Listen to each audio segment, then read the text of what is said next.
রোহিণী হাজরা, পূজার মুখার্জি, তীর্থঙ্কর চ্যাটার্জি। নমস্কার, আমি অয়ন। সম্রাট, অনুপ সরকার, পলাশ মাইতি। তাদের জন্য তারা একে একে উপস্থিত হচ্ছেন। আচ্ছা, সকলকে অনুরোধ করবো এবার একটু যাওয়ার। এমন করে বলছে মনে হচ্ছে বাইবা দিতে হবে, ভীষণ ভয় লাগছে, তো আপনাদের সবার সাপোর্ট দরকার। আচ্ছা, গানটার ভাবনাটা যেটা নামটা রয়েছে অনেকেরই প্রশ্ন যে কেন ক্যালানে যে হতে নেই। আচ্ছা, আমি আজকে এটা পাবলিকলি অ্যাডমিট করছি, আমার মনে হয় যে মাঝে মাঝে, এটা অয়নদাও বলতে পারবে, অয়নদা তুমি কোথায়, মাঝে মাঝে আমি বোধহয় একটু ক্যালানে হয়ে যাই। এবার সেটা কি আমি একা নাকি অন্যদেরও এরকম কিছু এক্সপিরিয়েন্স আছে?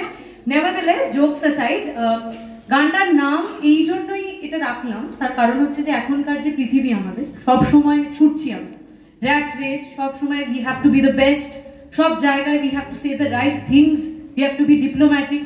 সত্যি কথা বলার বা নিজের রিয়েল সেলফটাকে মানুষের কাছে দেখাতে আমরা পারছি না, ওই জায়গাটায় কোথাও আমরা হেরে যাচ্ছি, প্রতি মুহূর্তে মিথ্যে বলছি।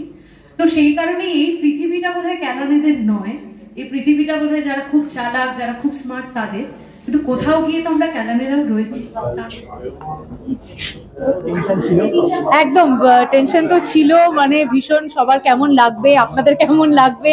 প্রথমবার আমি তো এরকম ভাবে পাবলিকলি আগে রিলিজ কিছু করিনি আমার গান, তো একটু টেনশন ছিল। তবে এখন খুব ভালো লাগছে, আপনারা সবাই এসছেন এবং অনেকেই গানটার ব্যাপারে পজিটিভ বলছেন, ভালো লাগছে। বাবা পরিচালক লিরিক্স লিখছে, গান লিখছে, গান গাইছে, এটা কি বাবার ইন্সপিরেশন?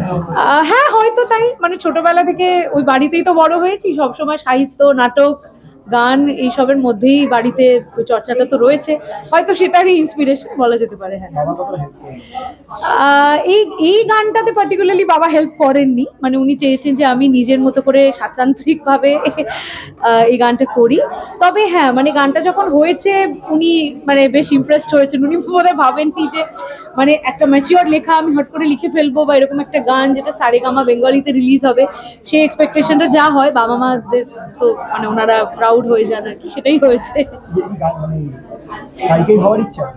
হ্যাঁ হ্যাঁ হ্যাঁ, আমি একদম ছোটবেলা থেকে গানের তালিম নিচ্ছি এবং এটাকে প্রফেশনালি করব, পেশা হিসেবে নেব, এটাই আমি চাই। এখন তো ডেফিনেটলি তাই। এরপর আপাতত তো এই প্রজেক্টটা হলো, তাছাড়া আরও কিছু, এই লাস্ট ইয়ারই আমি বিদেশে আমার কিছু ট্যুর হয়েছে, তো এই বছরও চেষ্টা করছি যে যদি কিছু বাইরে কিছু শোজ করতে পারি, কলকাতায়ও। তাছাড়া 20 তারিখ একটা শো আছে আমাদের, সেখানে ছোট্ট করে এই গানটারও একটু করছি গানটা, তো এই প্রজেক্টগুলোই আছে আপাতত।